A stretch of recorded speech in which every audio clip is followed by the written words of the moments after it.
Осындай форумда міне қазір бізге сөзді Сейдат Мырзаға өзіңіз басқа күн тәртібі бойынша. Ал құрметті семейлік ағайындар, ассалаумағалейкум. Біріншіден армысыздар. Біз сонау Астанадан ат арылдық, Асқат бауырым сонау Алматыдан ат арылдық. Сіздерге мынау орталарыңызға келіп отырмыз. Кеше Өскемен қаласында болдық. Өскемен қаласында өзіңіз секілді осындай қазақтың игі жақсыларымен, Қазақстанның ертеңіне болашағына жана оратын жанашыр кереметтей сондай бір азаматтармен, азаматшалармен, басқа да мына біздің ертеңгі болашағымыз жастармен бас қосып біраз идарласу әңгімесін жүргіздік. Енді мына бүгінгі сіздермен мынандай осындай керемет жайда көзбе-көз отырып, бірімізге көзімізге тура қарап отырып әңгіме өткізу біз үшін үлкен мәртебе. Енді әлгінде Кенжехан бауырым айтып кетті, біздің жаңағы мүшелерімізден Қойшығар ағамыз, енді ол кісі 85-тегі ақсақал кісі, сәл сырқаттанып келмей қалды. Сол секілді біздің Амалбек ағамыз да сол осындай енді 80-82-де ол кісі де сәл. Бірақ бұл кісілердің енді өздеріңіз білесіздер, осы Қазақстанға еткен еңбегі, Қазақстанның мәртебесін өсірем деген әрекеттер өте ұшан теңіз. Ол кісілер сіздерге дұғай-дұғай сәлем айтып жатыр. Енді орталарыңызда болғанға айып етпеңіздер. Бірақ енді осында міне бірнеше азаматтар келіп отыр. Біз енді ол кісілерді жоқтатпаймыз деп сіздерге уәде береміз. Енді тікелей осы тақырыпқа ауыссақ. Біз енді мына елдік кеңес деген бұл кім деп ойлап қалуларыңыз мүмкін. Біз енді Астана қаласында ашылған Астаналық елдік кеңес қоғамдық ұйымымыз. Мына бүгінгі сіздермен жиналысып отырған бас қосулықты сіздер мынау қазақтың кешегі біздің ата-бабамыздан өткен, бізге жеткен салт дәстүрінің сіздерге деген кішкене бір ой алмасу, дәріс деп түсініңіздер. Өйткені біздің енді мынау елдік кеңестің табалдырығында жасалған заңның аты Қазақстан Республикасы азаматтарының жаңа қоғамдық этика кодексі дейміз, жалпылама. Қоғамдық ар кодексі дейміз, қоғамдық әдеп кодексі дейміз. Енді осы жерде осы мәселе талқыланып, осы мәселе туралы әңгіме еткен болады.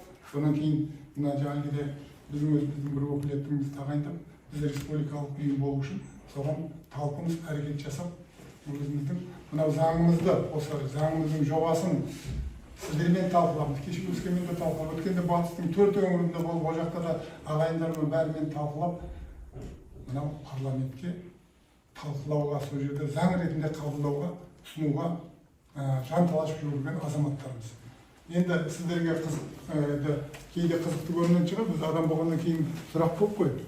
Бұның артында кім тұр, бұларды кім қолдап жатыр, кім қошеметтеп жатыр, кім бұларды қаржыландырып жатыр деген. Біз өзіміздің мысалға тек жеке басымыздың мына қазақтың ертеңіне деген жанашырлық, сондай бір жанкештік, талпыныс, ұмтылыс аясында осындай орталарында отырмыз. Сосын тағы бір мәселе. Біз енді мынау Семейде мен енді 12 жыл осы жердің дәмін таттым, осында заң саласында қызмет істедім. Абай елде кезінде Халид Матаев деген үлкен осы өңірдің керемет бір абадан азаматымен жаңағыдай қызметтес болып, сол кісінің көп тәрбиесін алған азаматпын. Бұның бер жағында мынау бұл жерде енді полигонның көп зардабын шеккен кім мынау Саржал совхозының директоры болды. Қорғанбаев Мұратхан. Ол кісі мынау сіздердің осы полигон туралы заңыңызды алғаш өзі жазып, осындай семейлік ағайындармен барлығы бірігіп, сол жердегі семейдің заңгерлерін басқаратын кезінде біздің парламенттің төрағасы болған кезде апарып айқайлап тұрып сол жерде бекіткен менің көзім көрді. Кейін келді заңды бекітпегеннен кейін сол елге жариялауға атсалысып сол біраз тірліктер істегенбіз. Соның бәрін көріп өскен азаматпыз шынын айтқан кезде. Енді әлгінде айттым, Семей маған бір сондай бір өзімнің жаңа туған жерім оңтүстік болса да, Семейден біздің көп азаматтарды білемін, көп азаматтармен сырлас болдық, дәмдес болдық. Одан кейін мына бүгін сіздермен мынандай бір керемет жақсы ортада бас қосып отырғаныма өте қуаныштымын. Ал ағайын енді тікелей тақырыпқа өтсін. Бұл тақырыптың бұндағы мақсатымыз біз енді білесіздер. Енді ұлттық идеология деген мәселе біздің парламенттің деңгейінде де, басқа да депутаттардың жаңағы ұстанымдарымен де барлықтарыңызға жариялап отырған белгілі айтылады, бірақ оны көпшілік бойынша түбіне дейін бара алмай, неге дейсіз ғой? Бұл тренинг жасау керек, қалай жасау керек, кім не істеу керек? Бұл жағы жаңағыдай жалғаспай қалып та. Соны біз енді осында мына осындай бір кереметтей ұлтжанды елге деген өз сүйіспеншілігі аса белсенді азаматтар мына Асакен барына, Асхат бауырым Асылбек білесіздер, жаңағы мына YouTube каналда көп мына елдің бір сондай жақсы мәселелерін ортаға салып айтып жүрген. Неге біз бұлай болып баратырмыз? Біздің ертеңіміз не болады? Бүгін міне сіздер барлықтарыңыз үлкен өмір көрген, заманның ағымын, жақсы жағын көрген азаматсыздар. Ертең біздің ұрпағымыз қандай жолға баратынын, еліміздің болашағы қандай дегенге жанасып жүрген азаматтың бірі. Енді менің орынбасарым Асхат Базарханұлы бұл да енді осы семейдің тумасы. Бұл кісінің енді амбициясы деген, бұл кісінің деген жаңағыдай елге осы біздің осы ар кодексіне деген жанашырлық ұшан теңіз. Сонымен біздің орталарында отырмыз. Енді бұл кодексте біз бар уақытта жаңағы президентіміздің конституциямыздан бастап президентіміздің сөзін жаңағы қостарып, соның аясында осы заңды жасадық. Бұл заң қалай жасалынды? Бұнда 12 бөлімден тұрады, 42 бап. Бұл заңда не айтылады? Бірінші заңның өзінің жаңағы нормалары, қағидаты, бұл заң нені шешеді, нені айтады. Енді ең басты бұл заңда отбасыдан басталады. Отбасының өзінің әрекет жаңағы атаның құқығы, ананың құқығы, сол жанұяда өскен балалардың құқығы. Соның бәрі айтылды. Мүмкін болса мен осы заңның басынан бастап бірнеше статьясын сіздерге ақындап оқып берсем, бұл жерде дәріс секілді өздеріңіз не ғана сұрақтарыңыз қойыңызға болады. Мүмкін енді бұл жоба бір нәрсені түсініңіздер. Әр Қазақстан Республикасы азаматының өзінің ой өрісінің деңгейіне жеткенше бұл заңға қосымша негізгі өріс басқа енгізу оқылады. Біз енді өздеріңіз білесіздер, мынау біздің президентіміз былай деп айтқан. Біз енді содан бастаймыз. Біз ең басты құндылығымыз тәуелсіздігімізді сақтап, ұлттық бірлігіміздің негізін нығайтып, елімізді жаңғырту жолында ұйысуға тиіспіз дейді. Ұйысу үшін біз не істеуіміз керек? Ұйысу үшін осындай бір жағадан бас, бір жеңнен қол шығаратын бір кереметтей қалып қойғанбыз. Енді өздеріңіз тарихқа қараңыздаршы. Қазақ бірлескен кезде қандай жоқ болса да жеңіп шығып, өзінің тәуелсіздігін, өзінің сондай бір кереметтей бір жаңағы ұлы халық кешегі 10 сағат түрік заманынан мына бүгінге дейін ұланғайыр жер сақтап қалған мынандай кереметтей бір тілімізді осындай бүгінгі ұрпаққа өсиет қалдырған сондай халықпыз. Сондықтан сол халықтың ең басты сол кезде ұстаған қағидаты қандай болды? Не принцип ұстады? Қасым ханның қасқа жолы, Есім ханның ескі жолы, Әз Тәукенің 7 шарты дейміз. Оның бер жағында бізде енді әулет тәрбиесі деген өте үлкен деңгейде болды. Ауылдың ақсақалдары, ауылдың абыз қариялар, ауылдың билері өте үлкен рөл ойнады. Сол кісілердің заң болды. Сыртқа жаңағы әулетімізде ешқандай бір жаңағыдай сызат шығармай, өзінің жаңағы жетімін жылатпай, басқалай жетістігін елмен бөлісіп, сол ортаны кешегі уақытта өзінің қазақи дәстүрін сақтап, бүгінгі бізге өсиет қалдырды. Сол бабаларымыздың бірі, Шүйдің бірі Айтекеби бабамыз айтқан екен. Біз қазақ бір ұяның балапаны едік, сұңқар болып жетіп киіктерге самғайық. Біз қазақ бір тоғайдың ағашы едік. Орман болып жайқалып жерді көріп, елге құлайық. Біз қазақ бір биенің құлын едік. Тұлпар болып топты жарып, аламанның алды болайық. Біз қазақ бір мерекелі дастархан едік. Атамекенімізді, ынтымағымызды, бірлігімізбен қамтидық. Қараңыздаршы, қандай керемет сөздер. Ал біз бүгін қалай болдық енді? Біз бүгін бір кереметтей алда тоңқиып, ешқандай бір сондай болашаққа дегендей ұстанымыз енді сәл ойдағыдай емес, сондай олай дегеніміз, олай дейтін. Егемен дейміз ба, кеше ғана мерекеміз болды, бәріміз бір-бірімізді құттықтап алдық. Бірақ құттықтағанда кешегі совет кезінде бізде 1 май қалай өтуші еді? Көшеге шығып, тарап кереметке жаңағы біз сол кезде білеміз. Қолымызға көгершін жиналып шығып, жаңағы президенттің алдына көгершін ұшып айқайлап, май праздник уратылып айқайлап. Сонда қандай сенім болды? Ол кезде болашаққа деген үлкен сенім болды. Октябрят болдық, пионер болдық, комсомол болдық, партия қойдық. Біз деген керемет жаңағы өзімізге кредит жасап, болашаққа деген ұмтылыс болды. Ал бүгінгі күнде бізде ұмтылыс бар ма? Бүгінгі күнде ұмтылыс жоқ. Бізде бүгінгі күн тек қана ақша табу. Ақша табу керек те, жаңағы бизнесті өрбіту. Ақшамыз көп болса шетелден барып дейді. Сондықтан ағайын айтайын деп отырғаным, егемен ел болғаннан кейін оның өзі ұлттық идеологиясы болу керек. Ұлттық ар кодексі болу керек. Бұл кодекс соның аясында жасалған.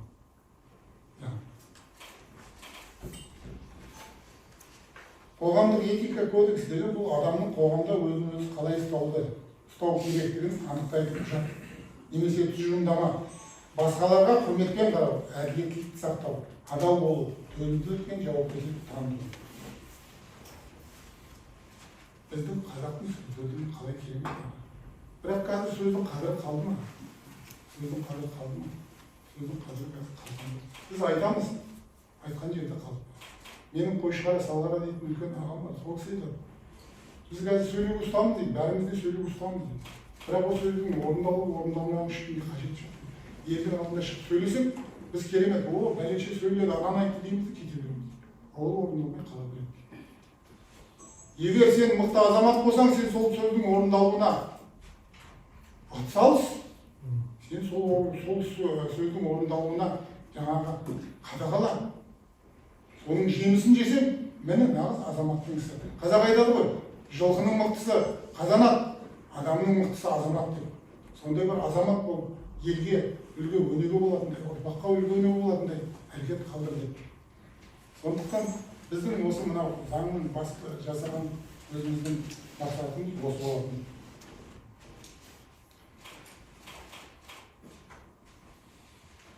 Біздің осы кодекстің жасағандағы мақсатында қысқа айтып кетейін. Қазақстан азаматтарының қоғамдық әдеп кодексінің мақсаты қоғам мүдделеріне адалдық таныта отырып, Қазақстан халқының бірлігі мен елдігіне ұлтаралық келісімдерін нығайтуға ықпал ету. Халықтың мемлекеттік тіл мен басқа да тілдерге Қазақстан халқының салт дәстүрлері мен әдет-ғұрыптарына құрметпен қарауға міндетті. Осы бапты жазамызда артынан соған комментарий береміз, түсініктеме. Соңынан деп былай деп жинақтаймыз. Бұл кодекс заңда құжат болмаса да, қоғамда өзінің моральдық деңгейінен басқа заңдардан жоғары тұратын әр азаматтың ұстануға міндетті заң болуға тиіс деп жазғанбыз. Енді нақтылы салға отбасы бәрінде жанұямыз бар, отбасыда бала шағамыздың өскенін қалаймыз, өнгенін қалаймыз. Енді 7-ші бапта былай деп жаздым. Отбасылық қарым-қатынастар барысындағы этикалық қағидалар. Бұл отбасы мүшелері арасындағы өзара сыйластықты, жауапкершілікті, мейірімділікті және әділеттілікті қамтамасыз ететін моральдық адамгершілік нормалар. Бұл қағидалар отбасының бірлігі мен тұрақтылығын сақтауға, балаларды дұрыс тәрбиелеуге, оларға дұрыс тәрбие беруге негіз болады. Осы бап болады, баптың ар жағына мен түсіндірме жасаймын. Отбасылық қарым-қатынастардың негізі этикалық қағидалары. Ол не? Сыйластық пен түсінушілік. Енді үлкенге құрмет, кішіге ізет дейді. Әр отбасы мүшесінің пікірі мен жеке басын құрметтеу. Ұрысу мен шекесінен аулақ болу, өзара түсіністікке ұмтылу. Жас пен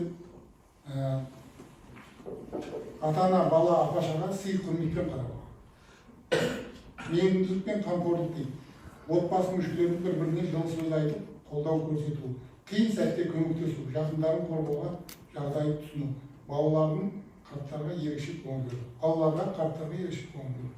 Адалдық пен сенім, шыншыл болу, өтірік пен жасырын әрекеттерге бармау, отбасында сенімді қарым-қатынас орнату, ерлі-зайыптылар арасындағы адалдық, отбасының негізгі тетігі.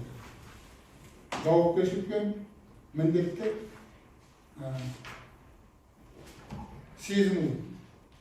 Әр адамның өз рөлін ата-ана, бала, жар дұрыс атқаруы, балалардың тәрбиелеуде ата-ананың үлгі болуы, материалдық және рухани міндеттерді бөлісе атқару.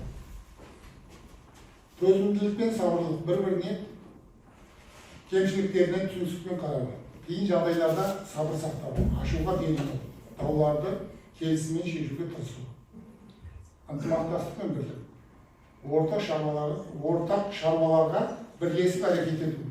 Мысалы, үй тірлігі бар, бала тәрбиесі бар, сол секілді шаруаларға. Жеке бастың емес, отбасының мүддесін жоғары қою. Бірге уақыт өткізу, отбасылық дәстүрлерді сақтау. Осыдан қорытынды былай деп жазған. Отбасылық этика бұл жай ережелер емес, отбасы мықты әрі бақытты ететін өмірлік қағидалар. Отбасындағы сүйіспеншілік, сенім мен сыйластық. Қоғамның негізі қанаты мықты отбасының кетеді. Сіздер мүмкін ойлауларың бүгін, біз бұның бәрі білеміз ғой, бұның бәрі неге керек. Бізде мынау заң болып Құда қаласа қабылданса, бұның орындалу механизмі болады. Бізде енді осындай баптар менде жаңа отбасылық, жаңа әулеттік, басқа да жаңа жетімін жылатпау, қазақтың кешегі салт дәстүрінен түгел барлық нелер алынған.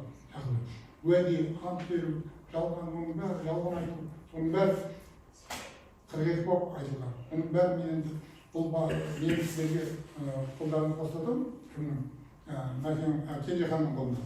Енді кеше мынау электронды вариантын ол азаматтарға бердім. Өздеріңізге мынаны қағазды шығарып алып, қарап көрулеріңізге болады. Енді айтайын деп отқаным, бұл қалай орындалады? Бізде қазір мысалға аудандарда ақсақалдар кеңесі бар. Не істеп отыр осылар? Одан кейін жер-жерде мысалға. Бізде енді өзіміз басқару, жергілікті өзіне су заң бар ғой, сонда мысалға әр жаңағы қалада, ауылда мысалға әр ауыл өздері жаңағыдай үйім ашып алып, өздерінің ортасында осындай тәртіпті сақтауға, әрекет жасауға болады. Содан кейін ішкі саясат бізде әкімшілікте. Ол кісілер не істеп отыр? Одан кейін тағы бір именно осы заңға қажетті бір орган болу керек. Бұл осы заңның орындалуын атсалысатын, осы заңның мүмкіндігінше нақтылы орындалады. Егер орындалмай жатса, заңның шаралар көп қой бізде, әкімшілік шаралар, басқалық шаралар бар, ол бәрі жаңағы заң кодекстерінде жазылған. Түсіндіңіздер ме? Біз егер сол жанұя, мен неге жанұяға акцент беріп отырмын, егер жанұя дұрыс болатын болса, сол жанұядан өскен ұрпақ ертең бір сондай бір салауатты, иманды, ибалы, ізгілікті азамат болатын болса, біз керемет бір ел боламыз. Енді кейде айту мүмкін, біз ананы жағдай келмейді, енді жағдай келмеген көмектессін. Кезінде болды ғой, асарлап тұрып көмектесетін бір ағайын болып көмектесетін. Өлісіп кетіп, бұл дүниені неге алып кетіп бара жатқан ешкім жоқ. Соны түсіністікпен қарау керек, мүмкін мұсқысындай жағдай. Енді жігіттер, бұл әңгіменің енді мына бүгінгі жиынның бастығы осы ұлттық ар кодекс болғаннан кейін мен бір негізгі бір бағытын сіздерге оқып түсіндірдім. Жалпы өзім бағыт бағдарларымды түсіндірдім. Ары қарай айта бер десеңіз де, ары қарай әр сайын осыдан оқып береді. Бірақ бұл бізге қажет деп, не жігіттеп тұр, мына жігіттеп тағы да сөгілуіңіз мүмкін. Сондықтан осымен мен әңгімемді доғар сағамын. Бұның ең басты мақсаты бұл заң бізге қажет. Айттық қой, әлемде айттым, тағы да айттым, біз жинап берді. Біз егемен ел болдық. Кереметтей маңғайы жеріміз бар, кереметтей тіліміз бар. Бұл жерде тілде, азаматтықта барлық нәрсе қамтылған. Егер біз өзіміз дұрыс адам болатын болсақ, қазір президентіміз айтып тұр, адал адам болды. Адал адам деген сөздің мағынасында енді барлықтарыңыз ұғасыздар ғой. Бірақ адал адам деген сөздің мағынасын бәрін осы баптағы барлық жаңағы осы недегі кодекстегі барлық баптар жоғалып келеді. Біздің сіздерден өтініш сұраймыз. Мүмкін болса бізді дұрыс қабылдаңыздар, мүмкін болса оң көзіңізбен қараңыздар. Бұл енді біз өзімізге шен сұрап, шекпен сұрап, басқалай бір қызмет сұрап кетіп бара жатырмыз. Біздің келіп отырған миссиямыз сондай бір ерекше миссия. Кеше бізде анау батыста білесіздер ғой, батыстың азаматтары олар сәл тіктеу келеді, көзінен тура отырып айтады. Кім жіберді сендерді? Кім сендерді қаржыландырып отыр? Не айтып отырсыңдар сендер деген сөздер бұл. Бірақ артынан түсініп, ол мынау бізге керек қой деп, ағайын, қос қолдап қолын көтерді. Бір азаматтар даже ойырмайын сендердің айтып отқандарың, мен осыны айтатын азамат бар ма екен, осыны шығатын бір ұйым бар ма екен айтатын деп ойлап жүруші, мынау керемет жылап жерген жағдайлар бұл. Кеше Өскеменде де сондай бірнеше ақсақал кісілер, ойырмай ертең мен өлсем, арман сөйлетін болдым ғой деп әңгімайды. Сенесіздер ме? Неге олай айтады? Мен оған аузына сөз салып, жаңа бір нәрсе беріп, айтқызып тұрған жоқпын. Ол мына біздің атқарып жатқан ісімізге сондай түсіністікпен қарап, бұл бізге қажет деп өздерінің, мен айтып, қан қол көтеріңіздер істеуім, жалпы бәрі қол көтеріп, болды, ағайын. Біз бір кісімен меморандумға отырайын деп барған, отырған кісілердің ішінде 4 кісі меморандумға қол қояйын деп, өздерінің жаңағы қолын қойып пешаны соқты. 4 ұйым. 4 ұйым, 4 бірлестік. Қараңыздаршы, бізге бұл қажет. Сондықтан мүмкін болса түсініспен қараңыздар. Біз енді шын айтқан кезде өзіміздің қаражатымыз шығар, өзіміздің алтын уақытымызды бөліп, жан таласып келіп отқан жайымыз бар. Сол ағайын. Оның бер жағы Семей туралы әңгімемді айттым. Семей маған өте ыстық, сондай бір мекен. Бұнда көп азаматтармен танимын, бағана айттым, қайта бермеймін. Әлгінде неге де түсіріп алып жатсыздар жаңағы кешкі Семейдің телевидениесінен. Алла разы болсын сіздерге. Мына азаматтарға мәкең бастап, мынау Кенжехан бауырым ағамыз қостап, кім Талғат бауырым жаңағы шашбауымызды көтеріп, бізге деген өзінің қазақи сыйластығын көрсетіп отыр. Қуанамыз. Қазақ әлі мың өліп мың тірілген қазақ, мен ойлаймын әлі.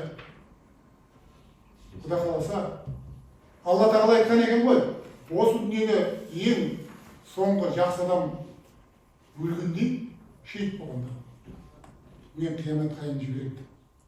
Құдай ол қиямет қайыннан ол ақсын. Бірақ біз бүгінгі мынау ғаламтану заманда, мынандай бүгін аласапыран заманда, мынау бүгінгі геосаясаттардың шиеленісі бір-бірімен жаңағыдай атысып шауысып жатқан кезінде біздің осы қиын қыстау заманнан шығып кетуі осыдан бір үлкен септігін тигізеді деп ойлаймын. Сұрақтарыңыз бар ма? Қолыңызда. Сонда осы отбасы кодексі, соны жаңағы барлық Қазақстан бойынша талқылап, соны мен мақсат парламентке кіргізіп, соны кейін оны заңмен бекіту ғой. Мен дұрыс түсіндім. Біздің мақсат сол. Өйткені біз өткенде конференция өткіздік ағайын, сәл кішкене түсініктімен арқақтан алайын. Конференция өткізіп, бізде бұл жерде мынандай тақырып қойдық. Жаңа Қазақстанның кепілі ұлттық идеология деген. Сол жерде бірнеше депутаттар болды. Бірнеше мынау біздің қазір білесіздер ғой, мынау тарихымыз жазылады, қазақ елінің кешегі тарихы жазылады. Сол комиссияның Бүркітбай Аяған деген тағы да бірнеше ақсақалдар болды, қазір аттары көп есімде жоқ, 5-6 кісі болды. Бәрінің айтатын осы әңгіме. Сіздер деді, жергілікшілерді осы заңда, как біз енді астаналық болғаннан кейін сыртта келген шықпаймыз, біз как дәріс ретінде шығуымыз бар. Сіздерге как дәріс ретінде түсіндіріп алдым. Сіздерден де қолдау тауып, жаңағыдай жергілікшілермен біз ертең парламентке ұсынсақ, мен ойлаймын, жалпы халық қолдаса бұл заң неге қабылданбайды? Мен жаңа полигонды тек айтып отқан жоқ, кезінде жаңа Мұратхан Қорғанбаев ағам айғайлап, Семейдің полигонынан зардап шеккен азаматтардың хал жағдайын жақсарту керек, соған жаңа материалдық, моральдық басқалай көмек жасау керек деп заңның алғашқы редакциясы бекітілген. Қазір қысқартып енді ол заң жаңағы не қалды, сүмірейіп қалды ғой, былай жеткен кезде. Алғашындағы редакциясы өте мықты заң болады. Мен сол заңның өзі ішінде жүрдім, шынын айтқан кезде. Балана Семейдің төңірегіндегі полигонға қатыстыларға болды да басқа қалып, немұрайды қарады ғой. Ал енді мынау отбасы деген мәселе, бұл қазақтың мәселесі. Шын мәнінде. өте дұрыс идея деп ойлаймын. Рахмет. Рахмет сізге. Сейдахмет сен чаңын рахмет сізге. Осындай да тағы да елдік. Мен бір сұрағым бар еді Сейдахмет сіз жаңа айттыңыз ғой бәрін түсіндіріп. Мынау бүгінде жоба ғой. Әр біз ертіп, оны талқылап, өз ұсынысын беріп. Иә, ұсынысын беріп жинақтап Қағазбен Мына қалалық облыстық ақсақалдардың арқасының үлкен жұмысы.